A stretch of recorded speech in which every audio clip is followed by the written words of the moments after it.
de Apelaciones y Garantías en Lomas de Zamora. Les agradezco nuevamente su presencia, les agradezco a los expositores y los dejo en principio con el doctor Alejandro Casio. Bueno, primero que nada, buenas tardes a todos. Les agradezco la posibilidad de conversar un rato con ustedes. Para mí es un honor muy alto volver a dar una pequeña conversación, una pequeña charla con la gente de la Universidad de Buenos Aires, a la que tantas veces suelo volver, no porque me haya recibido allí, sino por la cantidad de veces que he tenido el honor de poder hacer este tipo de conversatorios, este tipo de charlas, sobre todo con chicos que recién están empezando y que, como bien decían al principio, muchos de ustedes serán abogados o querían ser otra cosa y serán abogados, no lo sé todavía bien. Ustedes verán, todavía están a tiempo, chicos, chicas, ¿sí? Piénsenlo, pero bueno, la idea hoy es conversar sobre algunas cuestiones muy importantes y yo voy a tratar de hacer una pequeña introducción muy sencilla, muy corta, vamos a tratar de ir bien al hueso, bien rápido y muy conciso, para después, en todo caso, tenemos la posibilidad de tanto el doctor Alperín como Marcela Dimundo, a quienes no conozco, a Marcela me parece que sí, a Alperín tenemos mucha gente en común, desde el doctor Harfuch, Gonzalo Rúa y tantos otros, y sobre todo porque yo estoy en la Asociación Argentina de Juicio por Jurados. Y me es un placer muy grande poder acompañar a Luis Gavián y a la gente de la cátedra en esta pequeña charla, lo vuelvo a decir así, y poder estar hablando hoy del juicio por jurados, cuando hace muchos años atrás, y veníamos pregonando por la posibilidad de implementar este sistema de enjuiciamiento, parecía que estábamos hablando de los platos voladores. Y hoy por hoy, después de no tantos años, ya muchas provincias argentinas tienen esta forma de enjuiciamiento ya vigente, y ya tantas otras también están con la posibilidad de ponerla en marcha a la brevedad. Muy concretamente, yo voy a tratar de explicar qué es el juicio por jurados, haciendo una pequeñísima síntesis de qué se trata para después dar un poco lugar, espacio a algunas ampliaciones por parte de mis colegas. Y eventualmente, si hay alguna pregunta después, con todo gusto, si puedo responderlas, trataré de hacerlo. Bueno, primero que nada, quiero que ustedes sepan, chicos, que el juicio por jurados es un mandato constitucional. En la Constitución argentina, en 3 artículos, la Constitución habla del juicio por jurados. En el artículo 5, en el 24, mejor dicho, en 4, en algunos más, pero quedémonos en lo más importante porque no quiero quedarme en el tema de la normativa. 24, 75, inciso 2 y 118. Es decir, 3 veces la Constitución habla del juicio por jurados. ¿Qué es esto? Para poder entendernos. Ahora vamos a hablar de lo que se llama el enjuiciamiento penal, pero hay distintas clases de juicios. Hay juicios civiles, juicios comerciales, juicios laborales. Vamos a detenernos ahora en el juicio penal.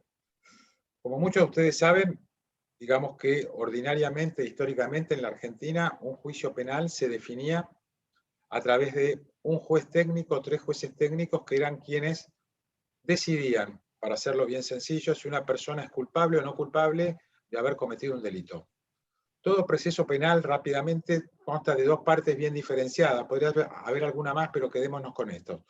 Una etapa que tiene que ver con la investigación, es decir, vamos a investigar, la Fiscalía va a investigar si se ha cometido o no un delito y si eventualmente hay algún sospechoso de haber cometido ese crimen, y eventualmente, si ello es así, y una vez que finaliza la investigación, no quiero detenerme en eso, vamos a pasar a la segunda etapa, que es la etapa de juicio.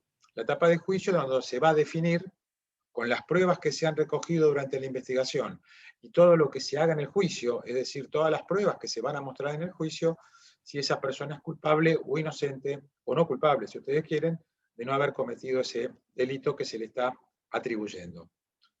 La forma clásica de enjuiciamiento en nuestro país era que la segunda etapa, la etapa del juicio, se llevaba adelante por un juez técnico o 3 jueces técnicos, es decir, 3 jueces que son abogados y que son jueces, es decir, son abogados como nosotros, pero tienen un amigo político. Eso dicen los americanos de los jueces. Y me parece una definición bastante acertada. Es decir, un juez no es ni más ni menos que un abogado como cualquiera de ustedes el día de mañana, o yo en este caso, que han tenido la posibilidad de tener un apoyo político para poder lograr tener una función pública de semejante envergadura como es decidir si una persona es o no culpable, entre tantas otras cosas, de haber cometido un crimen. Bien, esa es una forma de enjuiciamiento. Lo que ustedes ven generalmente en los diarios, en todos los medios de comunicación, es que 3 jueces condenaron a fulano de tal o fallaron dictaminando que Chocobar era pasible de aplicarle tal pena o Chocobar era inocente de haber cometido la muerte de la víctima en este caso. ¿Sí? Esa es una posibilidad, es decir, un enjuiciamiento hecho por jueces técnicos, es decir, jueces abogados, que han sido designados mediante la selección de magistrados, que es una manera particular de seleccionar jueces, fiscales y defensores. Esa es una forma de enjuiciamiento. Nosotros vamos a hablar rápidamente que hay otra forma. Somos 300. Que, como dije al principio, está en la Constitución argentina, 3 veces repetido, y es lo que nosotros conocemos como el juicio por jurados. Me parece que todos los que están acá, de alguna u otra forma, deben haber visto películas, deben haber leído, deben haber tenido noticias de que, sobre todo en los países anglosajones, los que deciden la culpabilidad o no de una persona, entre otras formas, son jurados populares. Es decir, jurados populares son personas comunes, no contaminadas como somos nosotros los abogados, quizás hasta más felices si ustedes quieren, que deciden la culpabilidad o no de una persona después de haber observado y ante su presencia rendida todas las pruebas que tanto la Fiscalía como la defensa pueden presentar para acreditar o no la culpabilidad o no de una persona. Fíjense, son 12 personas que no pueden ser abogadas y hay algunas otras impedimentos para formar parte del jurado. Es decir, pasando en limpio, cualquier persona que no tenga ciertos impedimentos que están en las distintas leyes, si tienen mayor de una cierta edad y no superan otra edad, no importa ahora, en este caso, podrían ser como en la provincia de Buenos Aires, mayores de 21 y menores de 75 años, ¿sí? Podrían ser convocados por sorteo a ser jurados populares en un caso penal. Esto sucede en la provincia de Buenos Aires y en otras provincias más. Yo trabajo en la provincia de Buenos Aires, Marcela Di Mundo también, Luis Gavián también, y muchos de los que están acá seguramente son de la provincia de Buenos Aires. O sea que todavía, sin ser abogados, existe la posibilidad de que cualquiera de ustedes pueda ser convocado para ser jurado. ¿Pero qué significa esto? ¿Qué es el juicio por jurados? Concretamente, el juicio por jurados del que yo voy a hablar ahora y las notas típicas que voy a dar es el jurado clásico. Hay distintas formas de jurado, pero no quiero quedarme en eso. Vamos a tratar de centrarnos concretamente qué es el jurado clásico, lo que ustedes seguramente han visto por televisión. 12 personas conforman un jurado. Famosa película, 12 jurados en pugna, sí, 12 hombres en pugna. En realidad, una película muy recomendable para empezar a entrarle al tema, si ustedes quieren, como tantos otros, para que se entienda. 12 personas que van a decidir únicamente sobre la culpabilidad o no de una persona. ¿En qué caso se aplica esto? Hay distintas formas, pero quedémonos con lo que sucede en líneas generales en casi todas las provincias. No quiero entrar en el detalle. Los delitos que tienen una pena, es decir, una infracción que es tan grave que tiene una pena muy grave, los códigos de distintas provincias, los códigos de procedimiento de cada provincia establecen que en ciertos casos existe la posibilidad de ser enjuiciado por jurados. En la provincia de Buenos Aires, concretamente, todos los delitos que tengan una pena que supere los 15 años de prisión en abstracto, es decir, no en el caso concreto, sino en abstracto, van a jurados, salvo que el imputado, la persona acusada, renuncie. No nos quedemos con eso. Fíjense, por ejemplo, en Mendoza, en el Chaco, pero quedémonos en Mendoza, que es otro ejemplo, un poco distinto, todos los delitos que tengan una pena en expectativa que sea de prisión perpetua, es decir, delitos muy graves, homicidios que tienen una pena en expectativa que es prisión perpetua, automáticamente se juzgan por jurados. Fíjense, hay distintos sistemas, no importa quedarme en eso, quiero que entiendan ustedes de qué se trata todo esto. Dijimos, el jurado clásico está compuesto por 12 personas divididos 6 hombres y 6 mujeres. Siempre tiene que haber 6 hombres y 6 mujeres. Esa es una particularidad que tiene la ley argentina, muy distinta a todas las leyes por jurados que existen en otras legislaciones mundiales. Esto tiene su parte buena y su parte mala.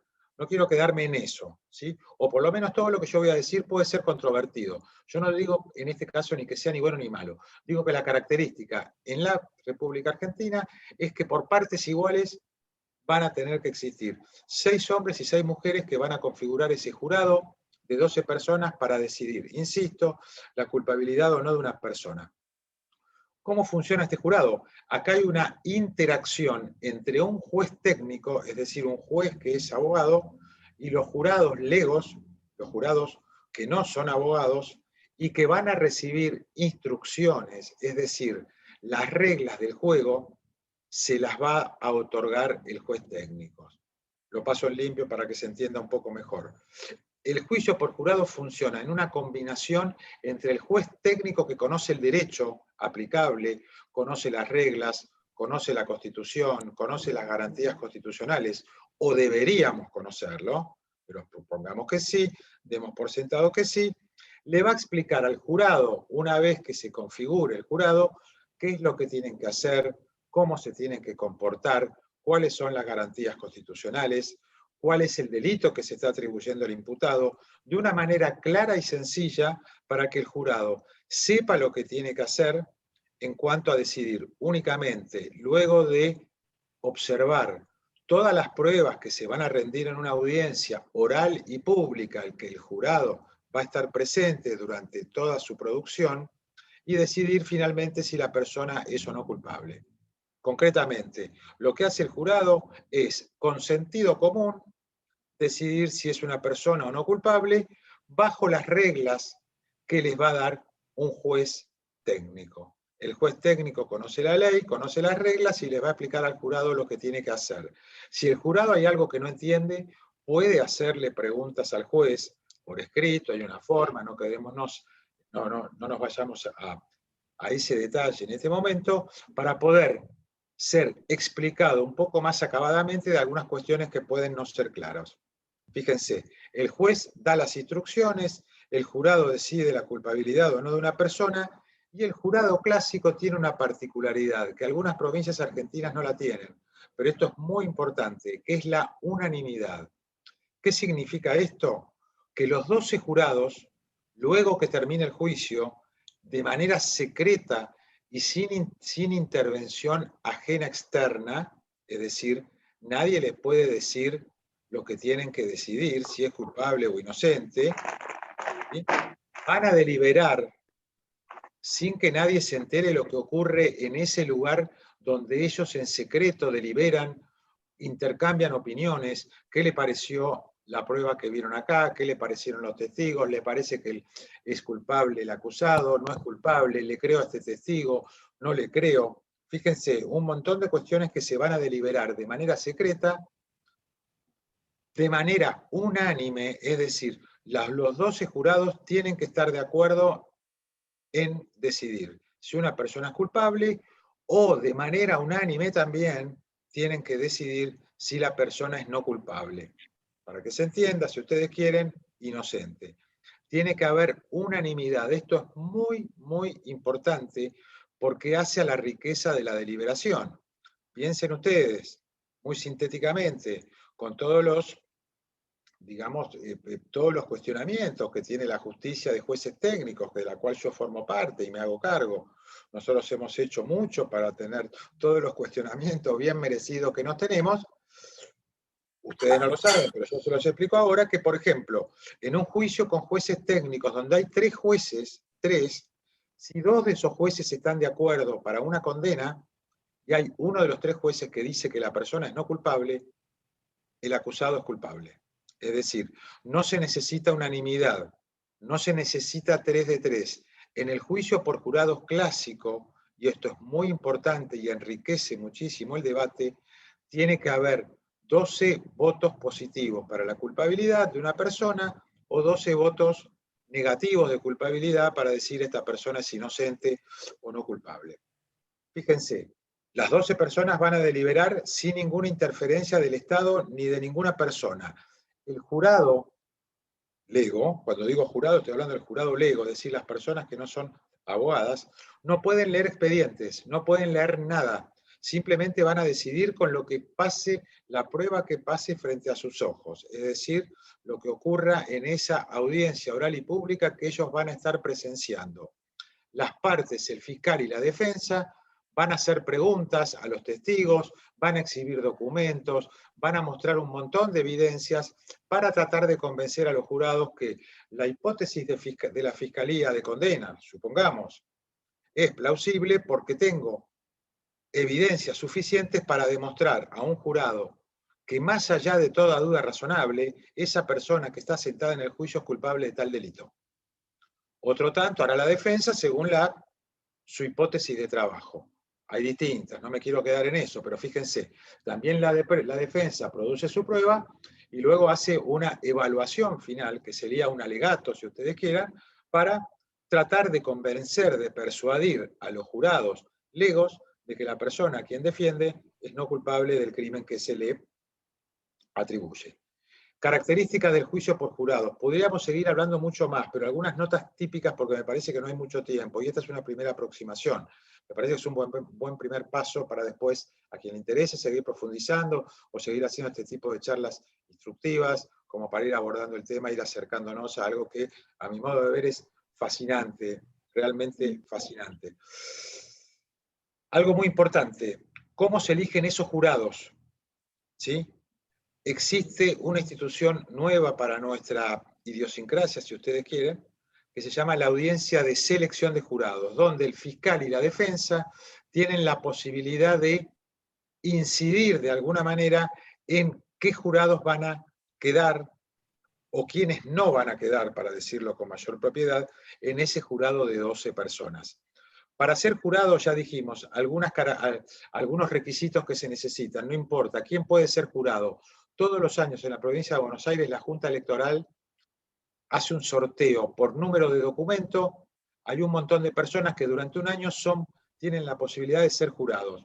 Después, en cada jurisdicción, en cada departamento judicial, cada vez que hay un juicio por jurado, se sortean de esa jurisdicción 48 personas, dice la ley. Pueden ser más, pueden ser menos, no importa, dice 48. ¿Sí? Se sortean 48 personas que van a tener que venir antes del juicio, y de esas 48 personas sorteadas al azar, van a quedar 12 jurados titulares y 4 suplentes, 6 suplentes, no importa cuántos, van a quedar algunos suplentes que van a tener que ver todo el juicio, eventualmente, por si alguno de los jurados tiene algún inconveniente y no puede terminar el juicio y se tiene que retirar antes de tiempo.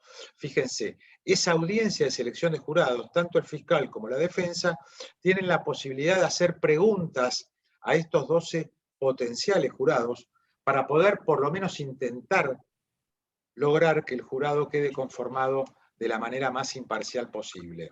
Es decir, tienen la posibilidad de deseleccionar, es decir, de tratar de que algunos jurados o potenciales jurados no queden en el jurado titular ni como suplentes, porque existe la posibilidad de que no sean imparciales e independientes. Esto es muy importante. Cada vez que se plantea lo que se llama una recusación de un potencial jurado, el que termina decidiendo si el jurado si el potencial jurado va a quedar como titular o no, es el juez. Fíjense, el juicio por jurados van a quedar 12 jurados populares y un juez técnico que va a ser la persona que dirija el debate. Esta audiencia de selección de jurados es sumamente novedosa, es sumamente importante, y todos los juicios por jurados de alguna manera se empiezan a ganar o perder una vez que queda conformado el jurado. Nota al pie, para quien le interese el tema, recomiendo muy mucho una serie que está en Netflix, en un montón de otras, bueno, creo que está en HBO también, que se llama El pueblo de los Estados Unidos versus O.J. Simpson. Es una serie de 10 capítulos, es muy buena, es muy ágil, es muy demostrativa de muchas cosas que yo estoy diciendo acá. Y para abordar el tema me parece que es fantástico, a quien le interese, no se la pierdan, se van a acordar, es muy linda, tiene actores muy conocidos y se ajusta muchísimo a lo que ocurrió en un caso real en los Estados Unidos. Si ustedes quieren, el más importante de la historia de los Estados Unidos, si quieren, hasta que llegó este caso Floyd, creo que el anterior es un poco más importante, pero no importa, dejémoslo. Dijimos, selección de jurados, instrucciones del juez al jurado, una particularidad que tiene el juicio por jurados. Si la Fiscalía no logra probar la culpabilidad del acusado en el juicio y la persona termina siendo absuelta, la Fiscalía no tiene otra posibilidad de recurrir ese veredicto. Es decir, si una persona es declarada inocente, la Fiscalía no puede promover un nuevo juicio, salvo alguna cuestión excepcional que se demuestre. Por ejemplo, que alguno de los jurados había sido sobornado. Pero fíjense, esto es muy importante. El fiscal tiene un solo tiro. El tiro es el juicio. Esto es sumamente importante en un proceso penal. Ya lo vamos a ver, hace algunas características propias del sistema de enjuiciamiento penal. Son casi 6:30, tendría mucho más para hablar, pero me parece que como pequeña aproximación los he bombardeado con demasiada información y creo que por el momento es suficiente. Les vuelvo a agradecer mucho y ojalá en algún otro momento volvamos a encontrarnos. Hay mucho para hablar sobre el tema. Muchísimas gracias a todos.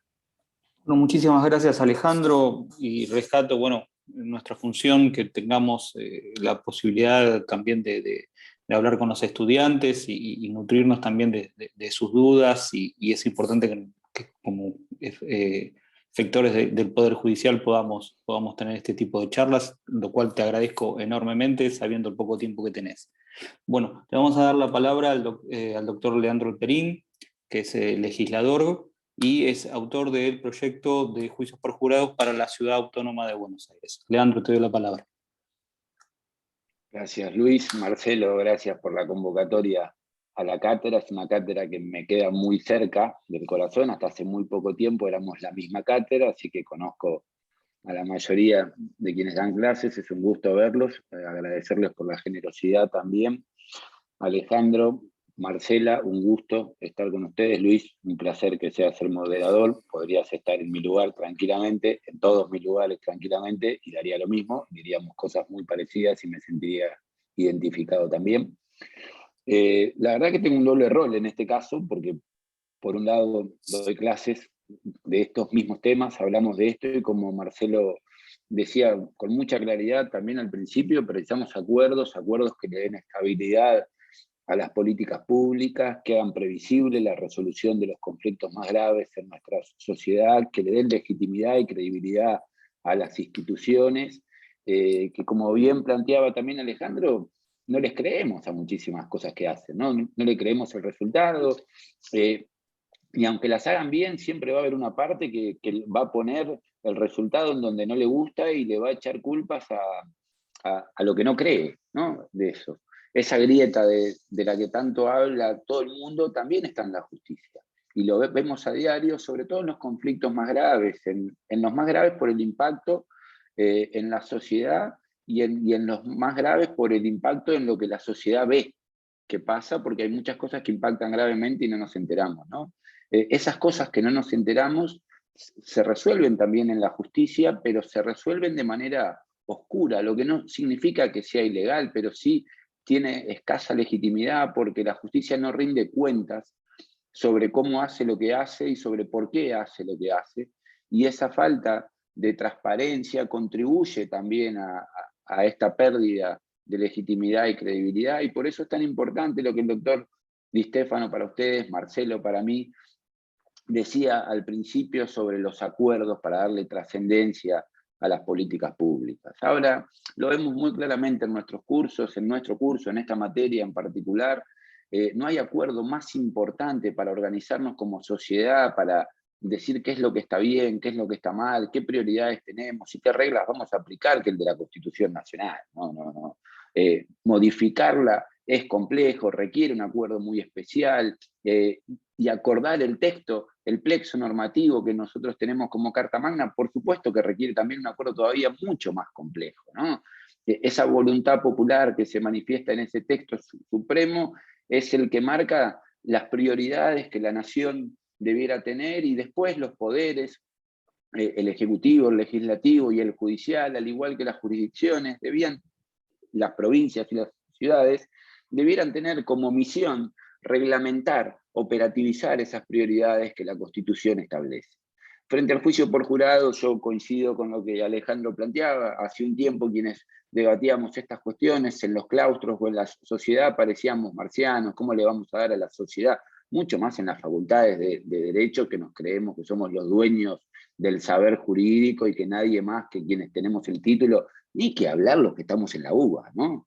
que no aceptamos otras opiniones de ninguna otra universidad, porque estamos convencidos que nos formamos en los mejores claustros, con los mejores docentes, y por lo tanto que somos los mejores profesionales, y nuestra mirada es inapelable a la hora de resolver un conflicto grave como es un delito. Bueno, no es cierto, y la Constitución en ese acuerdo magno lo que establece es que es el pueblo el que debe recibir, el que debe resolver estos conflictos graves. Por lo tanto, la reglamentación de los derechos que ese plexo normativo y fundamental establece es obligatorio, es imperativo para los tres poderes del Estado.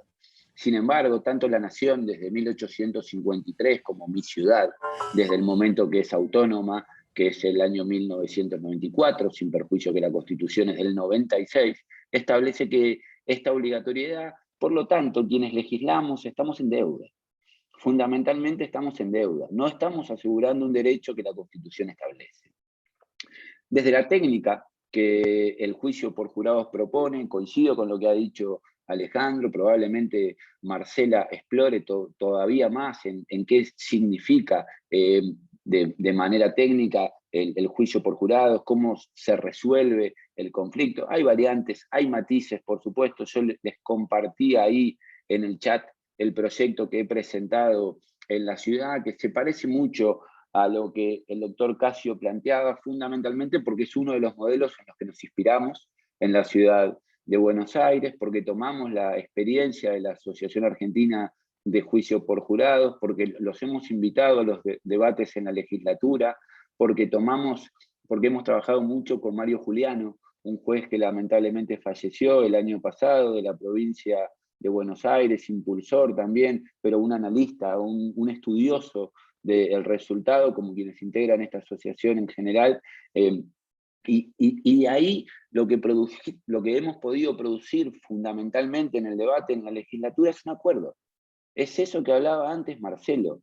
La legislatura de la ciudad de Buenos Aires, fruto de la participación de quienes más saben, de quienes tienen más experiencia técnica, pero también de haber podido dialogar con quienes están directamente afectados por el juicio por jurados, tanto con las víctimas de los delitos, como también hemos conversado con victimarios o con quienes son acusados de victimarios y con agentes del sistema en los distintos roles, jueces, fiscales, defensores. Hemos acordado un texto que es el que les compartí ahí. Los partidos políticos de la ciudad, todos o prácticamente todos los que tienen alguna posibilidad de gobernar, acordaron ese texto. El Consejo de la Magistratura de la ciudad de Buenos Aires, donde hay representantes de jueces, donde hay representantes de abogados, donde hay representantes del Poder Ejecutivo, de la legislatura, acordó el texto que les estoy presentando también. Y la sociedad reclama participar, y la sociedad reclama resolver lo que por derecho está mandado a resolver. Y el Estado, los gobiernos o los gobernantes, la política, la clase dirigente, tiene que saldar estas deudas de manera urgente porque precisamos recuperar la confianza en la resolución de los conflictos. Cuando hablamos de delito, no estamos hablando de cualquier problema. No estamos hablando de cualquier problema o de un problema menor, fundamentalmente por dos aspectos que tiene como característica principal el delito.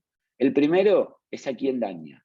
El delito no daña solamente a la víctima, a quien por supuesto es la principal dañada, sino que también daña a la sociedad, porque es la sociedad la que en su conjunto repudia ese comportamiento que tiene como amenaza la segunda característica que los delitos tienen, que es la sanción.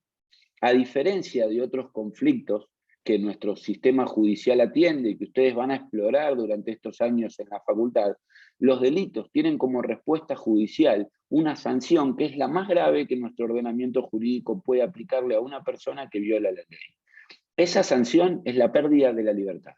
No le podemos hacer ningún daño más grave a una persona que rompe el acuerdo que la sociedad tiene, que ese. Por lo tanto, si vamos a aplicarle ese daño, tenemos que estar muy convencidos que esa persona es responsable.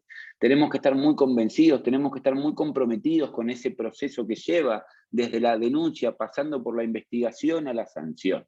Tenemos que tener un compromiso como sociedad muy importante tanto para no sancionar inocentes como culpables, como para que no haya culpables que se queden sin pagar por lo que hicieron, ¿no?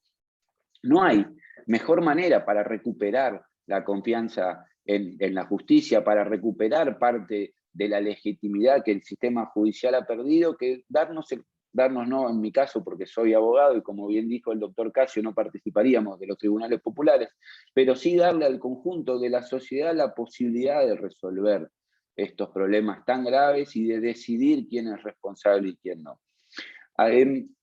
Alejandro citaba el caso Floyd, que es de hace muy pocas semanas. Yo me voy a poner exactamente la vereda enfrente, y cito el caso Chocobar, que lo mencionó también. El homicidio que Chocobar protagonizó, o la muerte, según la perspectiva que cada uno quiera tener, sin perjuicio de lo que la justicia ya sentenció, que dijo que es un homicidio, el homicidio que produjo Chocobar sucedió en la ciudad de Buenos Aires. Y Chocobar pidió juicio por jurados. Quiso ser juzgado por un jurado popular. Sin embargo, no pudo. La ciudad de Buenos Aires no estaba en condiciones, como sí estuvo Estados Unidos en el caso Floyd, o como sí lo hubiese estado la provincia de Buenos Aires si ese hecho hubiese ocurrido en su jurisdicción. La ciudad no pudo garantizarle a Chocobar un juicio como el que la Constitución establece porque no reglamentó esta institución. Probablemente el resultado hubiese sido otro, probablemente no. Lo cierto es que Chocobar tenía razón. Tiene derecho a ser juzgado por un tribunal popular. Y lo cierto es que estos conflictos que nos dividen tanto y que producen tantos conflictos, valga el juego de palabras, en la sociedad, tienen que ser resueltos por la sociedad. No hay mejor manera para saldar estos problemas en democracia que la que sea a través del involucramiento del conjunto de la sociedad de manera masiva, ordenada, democrática, en la resolución de los mismos. Y no hay ningún impedimento para que la sociedad sea la que los resuelva. No hay nada que indique que los ciudadanos de a pie, que los hombres y mujeres que no sean abogados, no saben qué es lo que está bien y qué es lo que está mal. Y que con algunas instrucciones técnicas para cuestiones muy específicas estén preparados para resolverlo y decidirlo de esa manera. Y el criterio de la unanimidad garantiza eso que Marcelo hablaba al principio, ¿no? Eso de los acuerdos estables. Si hay unanimidad en la condena, y son 12 personas que se sortean, que vienen de distintos lugares, que son 6 hombres, 6 mujeres, por la duda nosotros en nuestro proyecto dejamos 2 lugares, pero bueno, vamos a ver si finalmente es aprobado así, para las autopercepciones que no encajen en el varón-mujer, pero bueno, es complejo ese tema también, estamos analizándolo, hay varios modelos, pero en principio es 6 y 6 con paridad, o 5 y 6 y un lugar para ver. Pero fundamentalmente tiene que ser la sociedad, en su heterogeneidad, que resuelva estos problemas graves. Yo creo en esos acuerdos que planteaba Marcelo, y por eso es tan importante que desde el principio de nuestra carrera sepamos que lo que la Constitución establece es un imperativo para los otros poderes del Estado, y que cada vez que no reglamentan un derecho que nosotros tenemos, nos están privando de ese derecho. Que haya juicios por jurados no es hacernos un favor, no es porque un partido político pide o porque una asociación de magistrados o con magistrados o especializada insiste, es nuestro derecho, es nuestro derecho. Y quienes gobiernan tienen la obligación de asegurar nuestros derechos. Bueno, me parece finalmente, y por el tiempo, sobre todo, yo tengo otra charla más a las 7, a las 19 con estudiantes de Derecho también de la Universidad de La Plata sobre juicio por jurados también, pero si hay algo más en lo que yo pueda ser útil fundamentalmente para sumar, para generar una ola, creo que este proceso que, como bien planteaba antes Alejandro, empezó hace muchísimos años, en 1853 de hecho, y que todavía no ha llegado a la meta, los va a tener a ustedes como protagonistas, ¿no? Para cuando ustedes ejerzan o durante su ejercicio profesional no tengan dudas que el juicio por jurados va a ser una realidad. Empezar a prepararse cuanto antes en este modelo de enjuiciamiento criminal va a ser una ventaja para ustedes, pero fundamentalmente impulsarlo, fundamentalmente saber qué es, fundamentalmente poder explicarle al resto de la sociedad que es nuestro derecho y que lo queremos ejercer, es el principal aporte que podemos hacer para recuperar la credibilidad en la justicia para ganar en legitimidad y fundamentalmente para que la democracia resuelva los conflictos más graves que nuestra sociedad tiene, garantizando esa solución. El mejor acuerdo que puede haber es el que es transparente de cara a la sociedad, sin acomodos, sin privilegios, sin oscuridad. Y bueno, eso es el juicio por jurados, es una mejor justicia, así que a trabajar, que tenemos muchos prejuicios para derribar. Y gracias Marcelo y Luis una vez más, y a quienes están en la charla. Muchísimas gracias, Leandro. Te agradecemos enormemente. Les recuerdo, Leandro es legislador en la Ciudad de Buenos Aires por el bloque de la Unión Cívica Radical Evolución. Ha presentado 107 proyectos y es coautor de 308. Le damos la palabra a la doctora Marcela Dimundo, que es fiscal en Lomas de Zamora, es fiscal de juicio, tiene innumerable experiencia en este aspecto. Marcela, todo tuyo.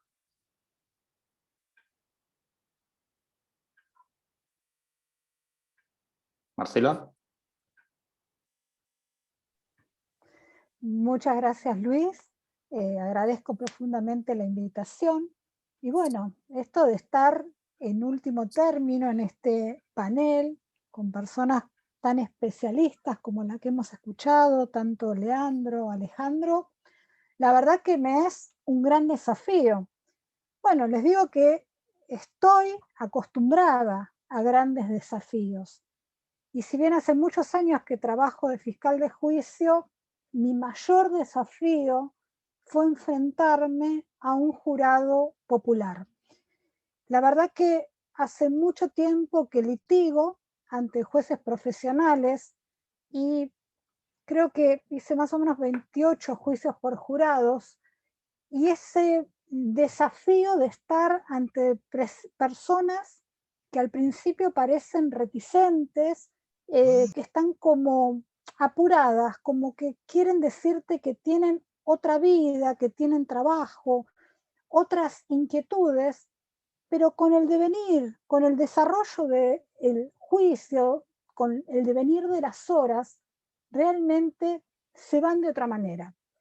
Cualquiera de ustedes, yo estoy muy entusiasta y habrán advertido que todos los panelistas se imaginarán que estamos muy entusiastas con esta forma. No es una forma distinta de juzgamiento, es decir, creo que el juicio por jurados desembarca en la provincia de Buenos Aires como una forma natural. Ustedes saben que desde 1998 tenemos en la provincia de Buenos Aires el sistema acusatorio, que como bien lo explicó Alejandro Casio, se trata de estar justamente en manos del fiscal la investigación. El sistema acusatorio, a diferencia del sistema inquisitivo, que lamentablemente quienes operamos en el sistema nos cuesta dejar prácticas inquisitivas. Esto del túnel del tiempo, de lo escrito, la comodidad. La verdad que la comodidad de estar detrás del escritorio, creo que estas prácticas inquisitivas a ustedes, jóvenes de otras generaciones, les va a ser mucho más fácil no tenerlas o abandonarlas si alguno trabaja en algún órgano judicial, poder dejarlas. Es decir, el sistema acusatorio nos habla de un debate oral, público, continuo, concentrado. La vedette de todo proceso penal es el juicio oral. Juicio oral, digo, juicio por jurados, donde la contradicción, donde el litigio surge con todas las emociones y atraviesa. Esto es muy importante porque ustedes, estudiantes, tienen que ver que detrás de cada litigio hay sufrimientos, hay un ser querido fallecido, hay una vida que no está más, hay una niña ultrajada sexualmente, hay un una afectación a la propiedad. Es decir, hay muchos bienes jurídicos que se afectan, y ustedes saben que el derecho penal llega cuando ya el bien jurídico está tristemente quebrantado. Entonces, ¿qué puede hacer? ¿Qué podemos hacer como operadores del sistema? Bueno, eso, acercarnos al litigio. Detrás de cada litigio hay personas. Y no me refiero solo a la víctima y a los familiares de las víctimas. También me refiero al imputado y a los familiares del imputado. Necesitamos, a fin de tener mayor transparencia, y esto no es, las grandes críticas que se hacen no es solo al Poder Judicial, sino también a los otros poderes del Estado. Y es verdad, como dice Alejandro Casio, los jueces, los fiscales, los defensores, seguramente tuvimos algún conocido político para estar en el lugar que estamos, ejerciendo la función pública. Pero debemos hacer honor, y yo creo que el instrumento actual que nos sirve para hacerle honor a esta función pública es el juicio por jurados. El juicio por jurados es el instrumento que más nos impide volver a la práctica de la Inquisición, donde el juez, aburrido, sentado detrás del escritorio, no solo buscaba la verdad, sino que también decidía acerca de la verdad de los hechos. En el sistema acusatorio que siguió a la provincia de Buenos Aires, muchas provincias, hay un gran activismo de las provincias, y ustedes ven que lamentablemente en Capital Federal, el Poder Judicial de Nación es el que más resistencia tiene a implementar, le cuesta implementar el sistema acusatorio. Por eso es que todavía no pudo estar en su totalidad en vigencia el nuevo código, que tiene un perfil acusatorio. Solamente está en vigencia algunos capítulos y en algunas provincias en materia federal. Pero quiero ilustrarles con un caso cómo un fiscal, cómo un defensor, litigantes en una paridad de situación, cómo llevan un caso a un juicio por jurados. Uno de los de ustedes había preguntado quién es el que solicita el juicio por jurados. Pues bien, la forma en que las leyes provinciales han reglamentado la modalidad de quién dice vamos a juicio por jurados cambia. Por ejemplo, en Neuquén tiene una modalidad que es a pedido fiscal en determinados delitos. En la provincia de Buenos Aires, la última palabra en si vamos o no a un juicio por jurados la tiene el imputado con el asesoramiento de su defensor oficial o de su abogado de confianza. Pero como fiscal, en los casos que he tenido que ir a un juicio por jurados, siempre hay una labor anterior. No cualquier caso es permeable para un juicio por jurados.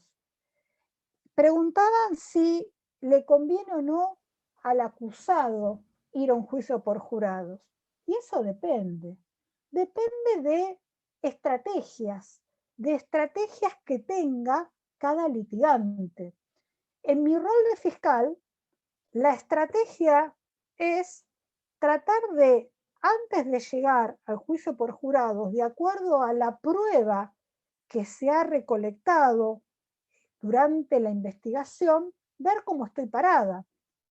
Hay hechos penales que por la escasa cantidad de pena en personas principiantes permiten realizar salidas alternativas aplicando criterios de oportunidad, por ejemplo, la suspensión de juicio a prueba o un juicio abreviado, que serían hechos que no son complejos, que son pasibles de resolver de otra manera. Pero, como yo les digo, en la provincia de Buenos Aires, la decisión última la tiene el imputado y su defensor. ¿En qué casos el imputado y su defensor actualmente están pidiendo juicios por jurados? Bueno, por ejemplo, en casos como la situación fáctica de Chocobar, que ha sido mencionado por Leandro y por Alejandro. Por ejemplo, hay muchos juicios por jurados que piden personal policial donde en el ejercicio de sus funciones causan la muerte a personas que los agarran infraganti cometiendo delitos. También es un tema muy de agenda en los casos de violencia de género. Muchos casos de mujeres víctimas de violencia de género que causan lesiones graves o matan a sus parejas, son casos que realmente se pide juicio por jurados.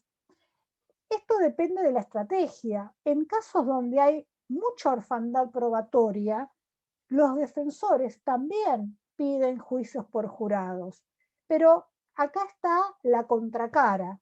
Es el fiscal que tiene que tener su estrategia. Y ustedes me preguntarán, ¿y desde cuándo un fiscal, un defensor, se prepara para enfrentar las exquisiteces de un jurado popular? Esto tiene que ocurrir desde el primer momento de la investigación, porque cada rol, el del fiscal, el del defensor, tiene que comportarse tanto durante la investigación como durante la etapa del juicio, que tiene una etapa de preparación, una etapa intermedia de preparación de juicio, tiene que comportarse con un norte. Es la teoría del caso. ¿Qué es la teoría del caso? La teoría del caso es el relato, la explicación de los hechos que doy en mi rol de fiscal. ¿Qué es lo que pasó? A ver, vamos a dar un ejemplo de un juicio que tuve hace muy poquito. Obviamente fue ante jueces técnicos porque por la situación excepcional de pandemia no se están realizando en la provincia de Buenos Aires juicios por jurados. Voy a cambiar los nombres. Juan estaba en pareja con María. Juan era muy celoso, no la dejaba María trabajar de enfermera, era una enfermera profesional, no la dejaba trabajar en el hospital porque había muchos hombres. Fruto de esa unión nacieron 3 hijos y María, cuando hablaba por teléfono, por ejemplo, por el celular, Juan le revisaba el teléfono. No, si llegaba tarde para hacer las compras, Juan le reclamaba a María, ¿por qué llegaste a esta hora? Y había cola en el supermercado. Hubo varias denuncias por golpes que recién después de varios años, porque los hijos de María le decían, esta situación así con papá no va, tenés que denunciar, te dio una piña, mirá, tenés el ojo en compota. En el año 2018 María se atrevió a hacer su primer denuncia. Estaba tan golpeada. Allí hubo una exclusión de Juan del hogar, pero después de breve tiempo María volvió a estar como una suerte de noviazgo con Juan. Ella estaba profundamente enamorada de Juan. Así es como que un día, en esas salidas de fin de semana, los hijos de María ya no le hablaban al padre por toda la violencia que habían sufrido, pero en una de esas noches de fin de semana salieron, fueron a cenar y Juan ahorca a María. Luego le manda incluso mensajes a sus hijos diciéndole, bueno, ahí ven, ustedes no me hacen caso a mí, les demuestro mi autoridad a través de esto que pasó con mamá. María muere. ¿Cuál es la teoría del caso como representante de la víctima? El fiscal representa los intereses de la víctima. En un juicio, estamos hablando hoy de un juicio penal, puede haber fiscales particulares, abogados que también representan a la víctima. Pero quedémonos con este juicio, donde hubo el fiscal, en este caso, representando los intereses de la vida de María y a los hijos que reclamaban justicia. Mi teoría del caso fue, en ese caso, valga la redundancia, que Juan había sido violento, que Juan convivió con María durante muchos años, que fruto de esa relación nacieron 3 hijos, que María no podía trabajar porque le tenía miedo a Juan, que Juan había sido denunciado ese mismo año por María por golpes. Todos estos presupuestos, nosotros los llamamos presupuestos fácticos o presupuestos de hecho. Esto es lo que yo tenía de acuerdo a las investigaciones que se habían hecho, lo que tenía en mi teoría del caso. Esos eran mis presupuestos fácticos. Ahora, para ir ante un juicio por jurado, ¿basta estos presupuestos fácticos? No. No, por supuesto que no. Yo tengo que tener prueba. Y lo que es importante es que el fiscal tiene la carga de probar la culpabilidad de la persona perseguida penalmente. ¿Cómo probé que Juan era el marido de María? Bueno, pues bien, certificado de matrimonio. ¿Cómo probé que Juan no la dejaba trabajar a María? Bueno, vinieron 2 amigas de María diciendo que abandonó el trabajo porque Juan no la dejaba ir a ese hospital porque había muchos hombres. ¿Cómo probé las denuncias anteriores?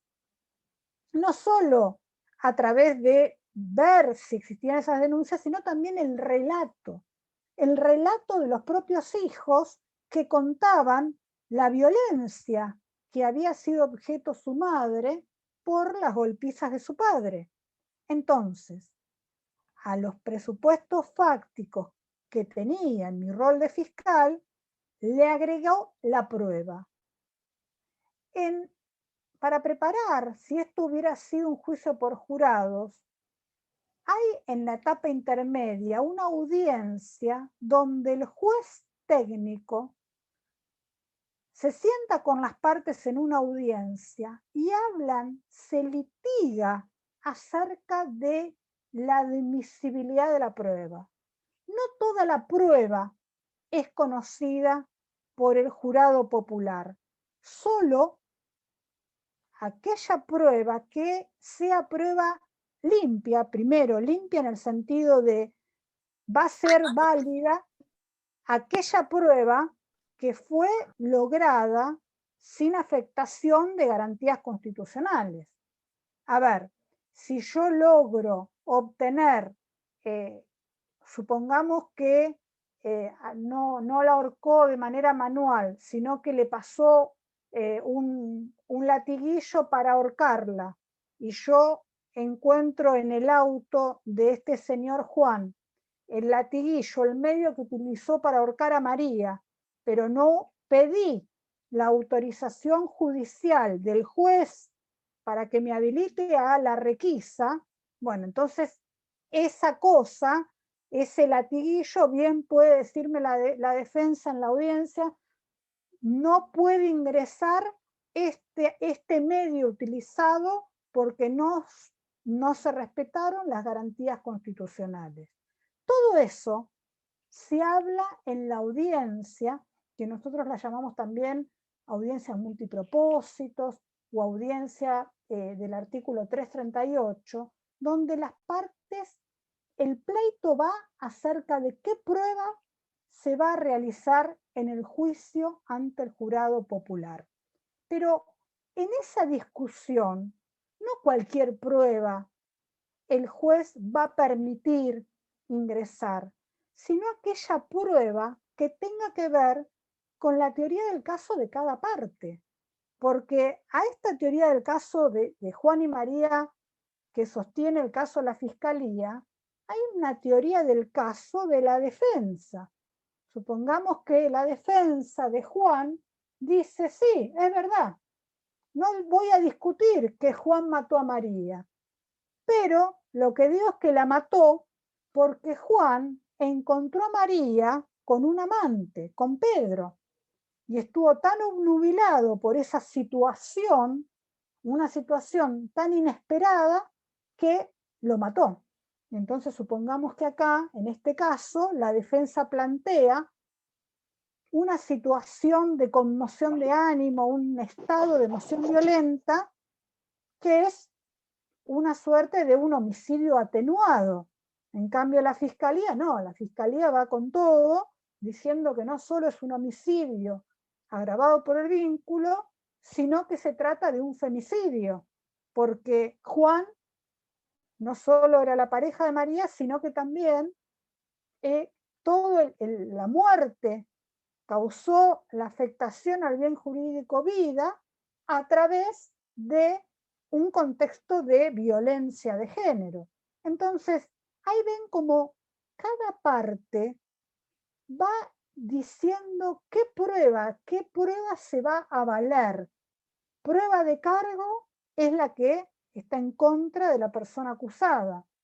Prueba de descargo es la prueba que presenta la defensa. Uno también puede, cuando litiga acerca de la prueba, también puede oponerse, por ejemplo, a un testigo que no haya presenciado nada y que sea solo testigo de oídas. O, por ejemplo, a un testigo que no tenga nada que ver con el litigio de las partes. Esto, la última palabra acerca de qué prueba ingresa y qué prueba va a valorar o se va a realizar en el juicio, la tiene el juez técnico. Pero no solo se litiga la prueba. Antes de comenzar el juicio por jurados, también se litiga, como lo contó muy bien Alejandro Casio,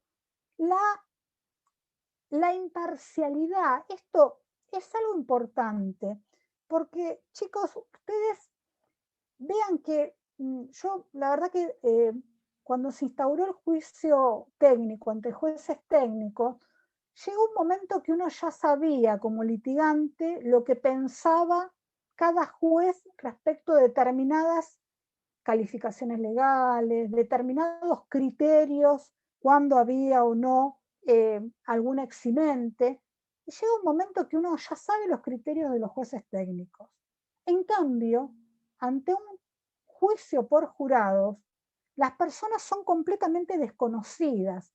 Y hay en esa audiencia, que como bien dijo Alejandro, de selección del jurado, hay también cada parte tiene que litigar la imparcialidad. A ver, si uno en un juicio técnico recusa a un juez, en algún momento de la vida el profesor Luis Gavián fue juez del Tribunal Oral 2, donde tuvimos juicios. Sí, yo lo hubiera recusado a él porque, por ejemplo, en este caso de Juan y María, yo sabía, supongamos que sabía que él tenía problemas familiares y disputa con su mujer y que en algún momento lo habían excluido de la casa.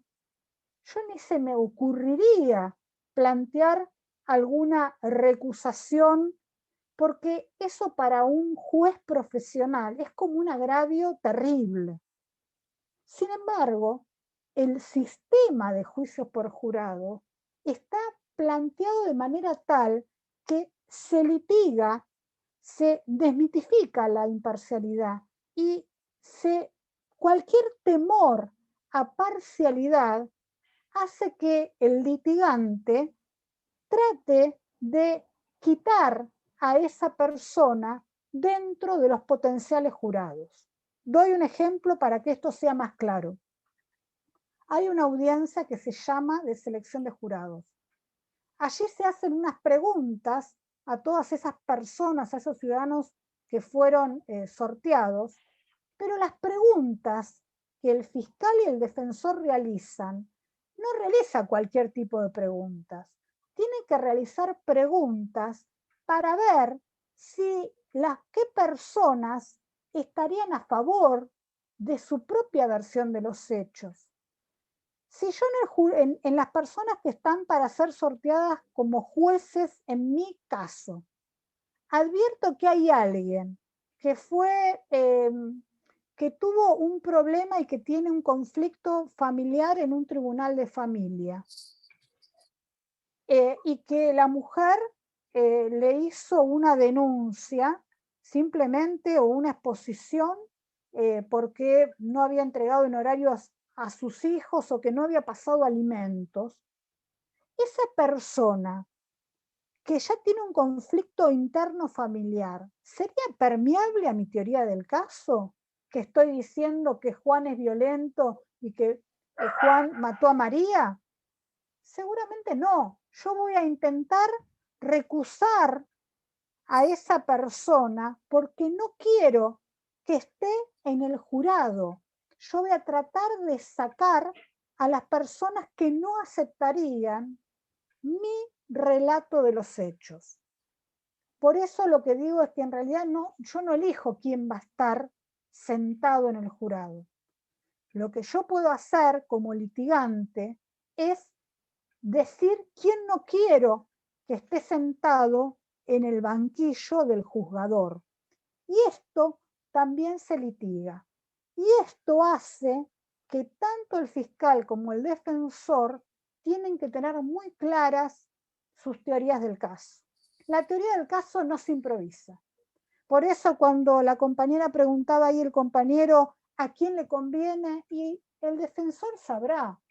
Si hay prueba de ADN positivo de semen y en la bombacha de la niña abusada, y yo creo que un defensor razonable y no va a aconsejar a su asistido a realizar un juicio por jurados, máxime con ese tipo de delitos que son realmente muy permeables a la sociedad. Quiero, hoy decía Alejandro, ya termino, hoy Alejandro Casio decía, bueno, aquellos que quieren estudiar derecho, chicos, tienen tiempo para pensarlos. Yo la verdad que lo que les digo, lo que quiero decirles es que anímense. Estamos en un momento histórico, en un momento que si bien hay mucho descreimiento en las instituciones, en el Estado, en todas las instituciones del Estado, el juicio por jurados, como ningún instrumento, permite la participación de los ciudadanos. Y esta posibilidad da la posibilidad de que todos, sin distinción de razas, sin distinción de clases sociales, porque no nos olvidemos que la justicia profesional atrapa a una determinada, es decir, a personas que estudiaron, que pudieron tener acceso a estudios universitarios y que incluso tuvieron acceso a algún contacto, como decía hoy Alejandro Casio, político.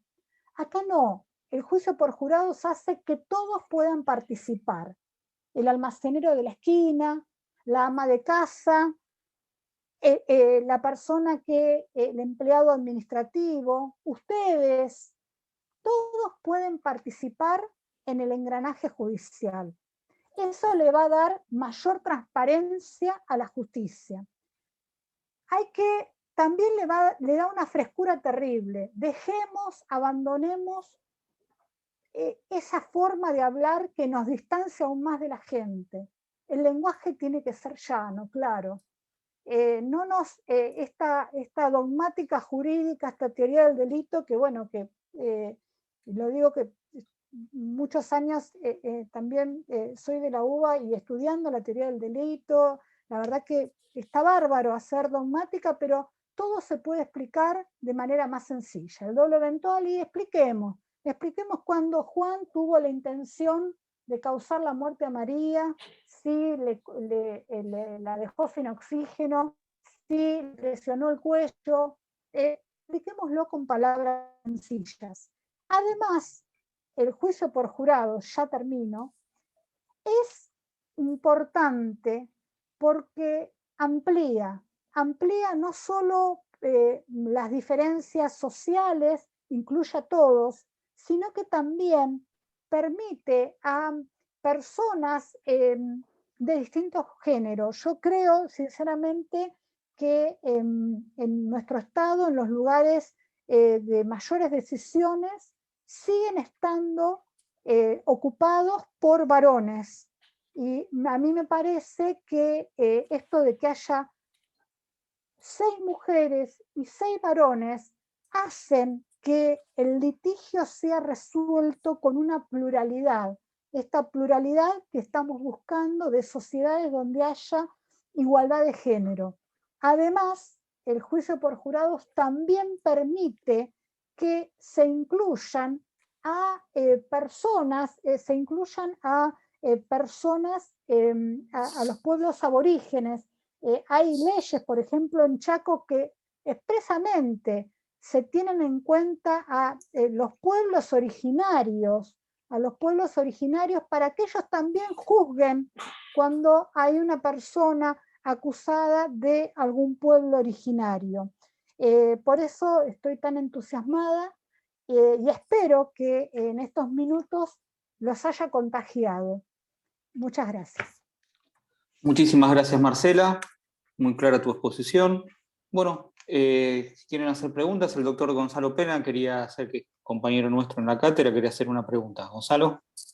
Bueno, muchas gracias y buenas noches. Me anoto porque si no soy medio desordenado al hablar. Y es una consulta a Alejandro Casio. Y lo vinculo con el momento en que estamos en la materia, que estamos justamente hablando de la idea de representativo, republicano y federal. Por un lado, la idea de representativo con esta participación de la población en general me parece que encaja, pero hay una cosita que me hizo ruido y es la consulta concreta, que también, digamos, es eso, algo que me hace ruido. Cuando hablamos en cuanto a federalismo, vemos o estamos viendo que hay una relación entre las provincias y la nación, y eso se proyecta a los códigos de fondo y de forma. Entonces, la consulta sería si no es un problema que los sistemas procesales regulen de manera dispar el juicio por jurados, porque cambian las reglas.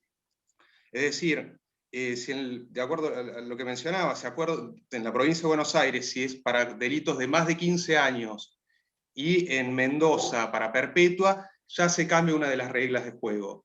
Si puede haber unanimidad en cuanto a la decisión del jurado, o mayorías, también se puede llegar a cambiar alguna de las reglas del juego.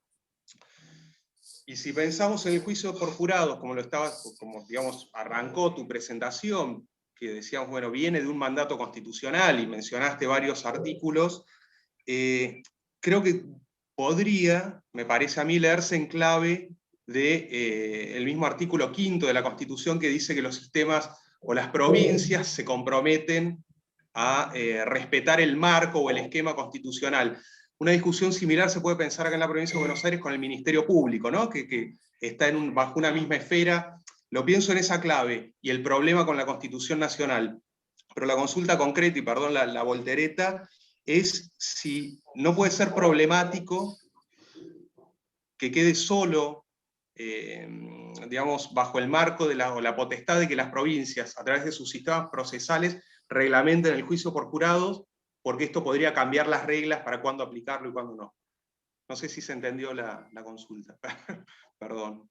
Y buenas noches. Sí, Gonzalo, sí, entendí perfecto. Mira, yo creo que todo esto que vos estás diciendo se soluciona de una manera muy sencilla, que es teniendo una ley, si se quiere, un piso a nivel federal, es decir, nunca las provincias pueden tener menos que este estándar. Es decir, a nivel federal el juicio por jurados está reglamentado de esta forma. De ahí para arriba las provincias pueden reglamentar, de ahí para abajo no. Por eso me parece que hay algunas notas esenciales del juicio por jurados que sí me parece que hacen a una cuestión uniforme de todo jurado clásico, que son, por ejemplo, la unanimidad, ¿sí? No todas las provincias tienen unanimidad. Eso sí me parece que nosotros podemos establecer un piso en el cual, lo mismo que sucede con la ley de ejecución penal, la ley de ejecución penal nacional nos marca un piso, después las provincias pueden reglamentar para arriba, pueden seguir, lo que no pueden es tener menos que eso reglamentación. Sucede en mucha normativa. El juicio abreviado, que es otra forma de resolver conflictos, en la provincia de Buenos Aires se reglamenta de una manera y a nivel nacional de otra manera y en otras provincias de otra manera. Lo que tenemos que tener, me parece, para zanjar eso es, tenemos que tener un piso. Y sí deberíamos tener, cosa que se está trabajando, porque pensemos que actualmente nuestro actual presidente, dentro de esta modificación de la justicia que se entiende hay que hacer y que yo comparto plenamente, uno de los objetivos es implementar la ley de juicio por jurados a nivel federal, a nivel nacional. Me parece que es una buena oportunidad para poner ese piso y no quitarle a las provincias esa facultad que tienen de reglamentar sus propios procedimientos. Eso me parece que yo no veo ningún inconveniente. Sí tener un piso a nivel nacional, más concretamente a nivel federal. Y va a ser así, acordate que va a ser así, sobre todo teniendo en cuenta que, ya te digo, la mayor cantidad de la población en el país, en población, no digo en cantidad de provincias, ya tienen el juicio por jurados, y que no las tienen, la están reglamentando. Faltaría únicamente que a nivel federal se hiciera algo así, y ya constitucionalmente la Corte Federal, en el caso Canales, en Argentina, ya estableció la constitucionalidad del juicio por jurados. Pero, insisto, yo creo que cada provincia tiene la facultad de poder hacerlo a su forma. Como decía Marcela, en algunos lugares, porque hay algo importante, me extiendo esto que es un minutito, el juicio por jurados debe ser entendido como una garantía del imputado en ser juzgado por sus propios pares, esa es una lectura, y otro como un derecho de la ciudadanía a participar en la cosa pública. Fíjate que es la otra cara de la moneda. En algunos lugares, como bien contaba Marcela, el que te lleva a juicio por jurados es el fiscal. El fiscal dice, yo tengo un buen caso y yo te llevo a juicio por jurados. Neuquén. En otros lugares, Mendoza dice, automáticamente estos casos, prisión perpetua en expectativa, van a juicio por jurados. En la provincia de Buenos Aires, siguiendo la misma línea, el que dice, voy o no a jurados, es la defensa. Si no digo nada, voy automáticamente. Si yo no quiero jurados, tengo que decirlo, y soy enjuiciado por jueces técnicos. Lo que tendríamos que tener es, ya te digo, es esa doble faz que tiene todo esto. Desde esa perspectiva, insisto, y termino la respuesta, deberíamos tener un piso a nivel federal. Podríamos seguir mucho más, tengo mucho más para hablar del tema, pero me parece que con eso espero haber satisfecho tu pregunta. Muchas gracias, Alejandro. Bueno, les dejo los saludos del doctor Alperín, que se tuvo que retirar, había avisado que tenía otra charla con compañeros suyos de la Universidad de La Plata. El licenciado Berardo, y vamos terminando ya y la una charla. más, después darle a Florencia, que tiene la mano levantada, y terminamos. Dale. Buenas tardes. Muchas gracias por la charla que nos acaban de brindar. Quiero hacer una pregunta que es muy, muy concreta, una pequeña duda que me surge de la exposición del doctor Casio. Él hizo mucho hincapié en la primera intervención en que tanto para un fallo de culpabilidad como para un fallo de inocencia hacía falta unanimidad del jurado. ¿Qué pasa cuando esta unanimidad no se logra? Porque si cuando la unanimidad no se logra para condenar a alguien, se lo declara inocente, en realidad para la inocencia no hace falta unanimidad, ¿verdad? Bien, sí, muy buena pregunta, Walter. Mirá, el tema es así. Cuando no se logra esa unanimidad, el jurado, hay distintos sistemas, pero vamos a poner como se suele hacer clásicamente. Cuando no hay unanimidad ni para un lado ni para el otro, no es que si yo consigo 11 jurados que me dicen culpable y uno me dice no culpable, la persona es no culpable. No, cuando sucede o al revés, 11 que me dicen no culpable y uno que me dice culpable, no es que la persona es lo que dice la mayoría. Con la unanimidad estoy hablando. Hay otros sistemas que tienen que ver con mayoría, pero quedémonos con esto, que es lo que más se entiende y es como se entiende mejor el sistema, si no es un lío. ¿Sí? Si el jurado no llega a esa unanimidad, tiene que por lo menos tres veces intentar hacerlo. Si no lo logran hacer, lo que sucede es que el jurado se estanca. Eso se llama jurado estancado, es decir, el jurado no pudo llegar a un veredicto, ni de culpabilidad ni de culpabilidad. ¿Qué es lo que ocurre en esos casos? Se disuelve el jurado y el fiscal tiene la posibilidad de pedir un nuevo juicio. Es decir, vamos a hacer el juicio de vuelta con otros jurados. Esto ocurre, te digo cómo funciona en Estados Unidos para que se entienda mejor.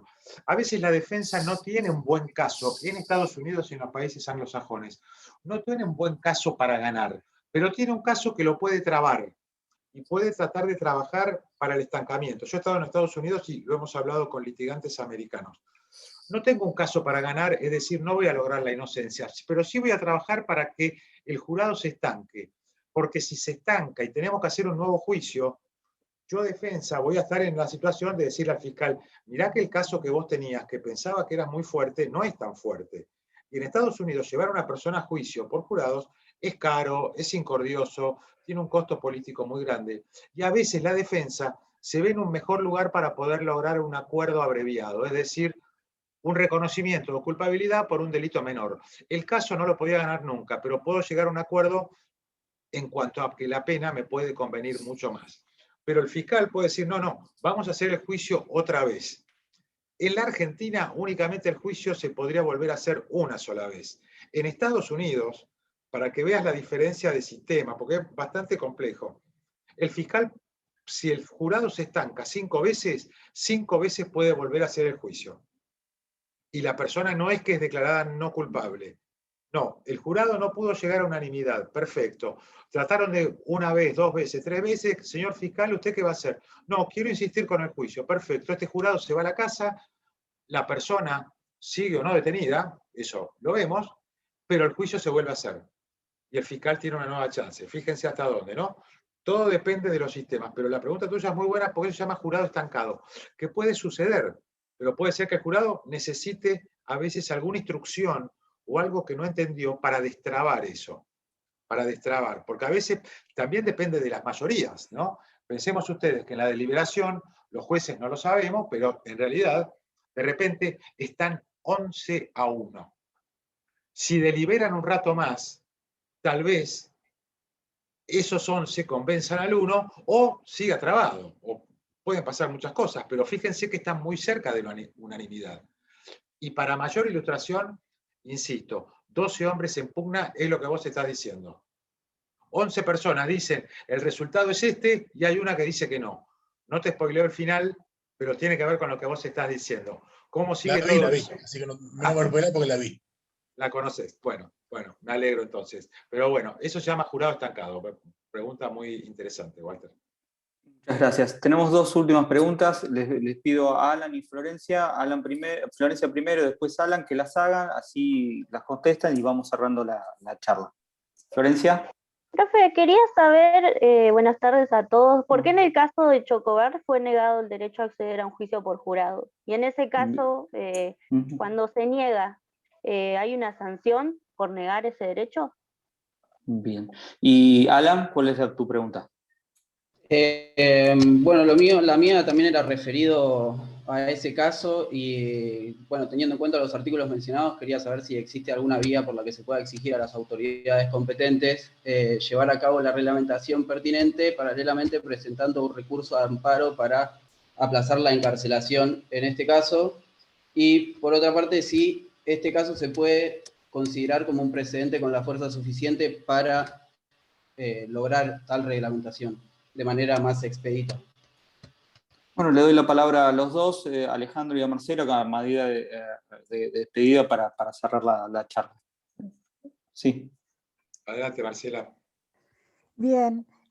Bueno, en el caso de Chocobar, cuando se realizó, fue juzgada esta persona, no estaba vigente la reglamentación de la garantía del juicio por jurado que hoy contó Alejandro en los distintos artículos que se encuentra en nuestra Constitución Nacional.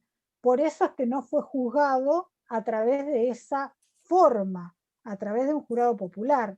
Pero si más adelante, supongamos que finalmente con éxito se logra, comienza a estar vigente la ley de juicio por jurados, sin lugar a duda, por ejemplo, Chocobar podrá plantear, y lo hizo como una cuestión de especial pronunciamiento, diciendo que que no tenía competencia como juez natural quienes lo juzgaron, sino que sería el juez natural de los hechos sería un jurado popular.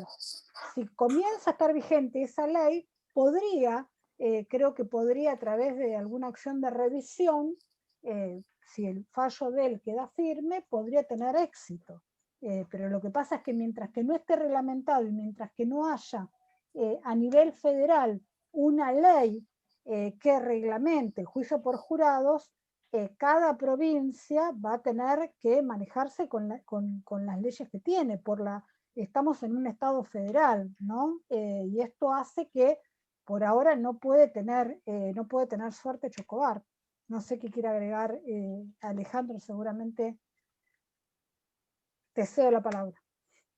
Okay, gracias, Marcela. No, creo que no puedo agregar mucho. Simplemente creo que esa eventual revisión que tal vez a alguien podría plantearlo, yo creo que no puede prosperar, porque si no está reglamentado, hasta que no esté reglamentado no puede estar en práctica.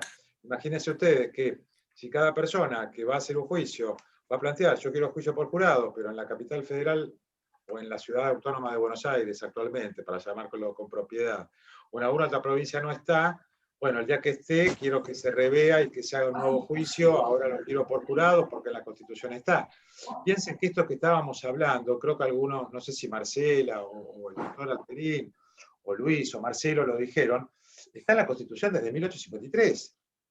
Fíjense, piensen ustedes, y hubo algún otro planteo, habría que ver, porque hay algunos precedentes muy interesantes en cuanto a que alguien, hace muchísimos años atrás, cuando no había ninguna provincia con juicio por jurados, pidió ser enjuiciado por juicio por jurados, haciendo un poco lo que estábamos hablando ahora, ¿no? El planteo era este.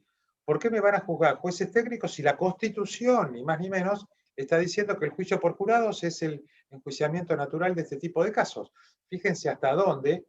Y el planteo hasta creo que llegó a la Corte o a alguna instancia superior donde se dijo claramente, bueno, no está reglamentado y mientras no esté reglamentado es un sistema que no se puede poner en práctica. Hoy está y tenemos la posibilidad, el doctor Alperín está trabajando con un proyecto muy interesante, yo lo conozco, para que todo esto se ponga en práctica.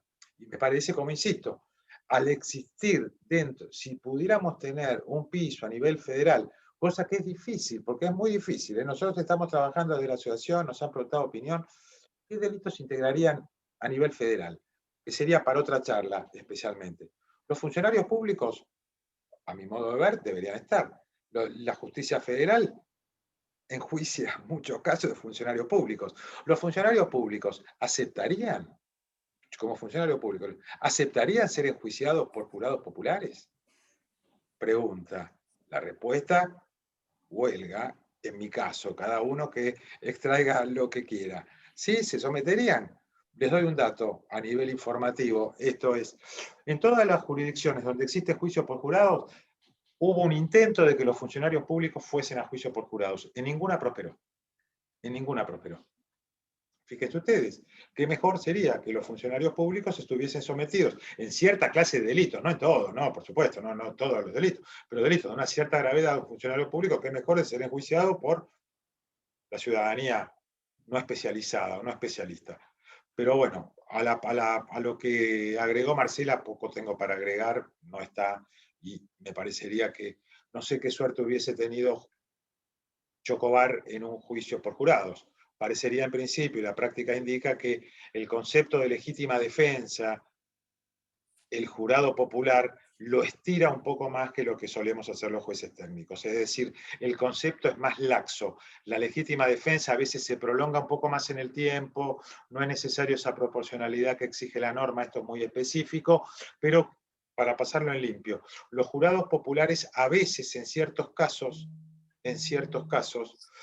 la legítima defensa lo ven como plausible en casos en donde jueces técnicos seríamos un poco más rigurosos. Y parecería que esto podría haber sucedido en el caso de Chocobar, en el hipotético, contrafáctico, que no lo puedo nunca lo podremos saber, qué hubiese sucedido con jurados populares. Quizás el resultado hubiese sido otro, tal vez no. Habría que ver los hechos. Me es muy difícil hablar sobre cosas que conozco y no me gusta tocar por arriba con cuestiones muy puntuales que tienen que ver con las evidencias. Una cosa es lo poquito que sabemos por la información, salvo que alguien tenga información de primera mano, el juicio de Chocobar, un juicio que se extendió mucho en el tiempo, también cosa que me parece que no puede ser un juicio por jurado, es algo rápido, Marcela tiene mucha experiencia en esto, es algo que empieza y termina en un tiempo prudencial, todo es así, no se extiende 4 meses, 5 meses, 8 meses, como fue lo de Chocobar. Si yo les pregunto, ¿ustedes saben cuándo empezó el juicio de Chocobar?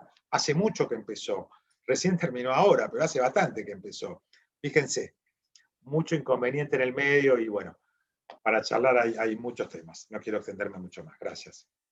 Bueno, nos quedamos sin tiempo, les agradezco enormemente a los participantes y sobre todo también a los asistentes. Le doy la palabra al doctor Marcelo Di Stefano. Marcelo. No, simplemente para cerrar, agradecer también a los 3 expositores. Qué bueno que un juez, una fiscal, un diputado y académico participen en esta charla para empezar a debatir un tema, empezar a conocer un tema que seguramente irán viendo a lo largo de la carrera, irán conversando ustedes. Sería genial en este momento tener una clase presencial con las casi 300 personas que tuvimos y ver cómo se iban a los bares a charlar un ratito, a seguir estos temas, a seguir preguntándonos en la puerta. Bueno, eso no está por el momento, pero ya va a volver a estar para poder seguir continuando. Y claro, Marcela, animarlos siempre a los chicos y a las chicas a que estudien esta carrera que nos dio tanto, ¿no? Alejandro, Luis, que nos dio tantas posibilidades a todos nosotros cuando teníamos la ilusión, como a la edad de ellos, que empezábamos a estudiar nuestra carrera. Así que nosotros les damos todo el ánimo para que sigan, los felicitamos por la exposición y nos vemos pronto. Seguramente estamos proyectando una nueva actividad especial antes de que termine el cuatrimestre. Queremos convocar a los presidentes de los colegios públicos de abogados justamente de zona sur, para que los chicos también conozcan el ejercicio profesional, la tarea de los colegios, para que se vayan acercando al derecho vivo y no solo al de los textos y al de las clases. Muchas gracias a todos y a todas, y a estudiar, que se viene el segundo parcial, tienen todas las clases de esta semana, yo los veo el jueves en nuestra clase de repaso. Chao, chao, muchas gracias. Chao, Muchas muchas gracias. gracias. Gracias. Abrazo, muchas gracias. Chao, Muchas gracias. Marcela. Chao, gracias. Gracias, Marcelo, muchas gracias. gracias a todos, chicos. Gracias. Gracias a ustedes por estar. Chao. Chao, chao.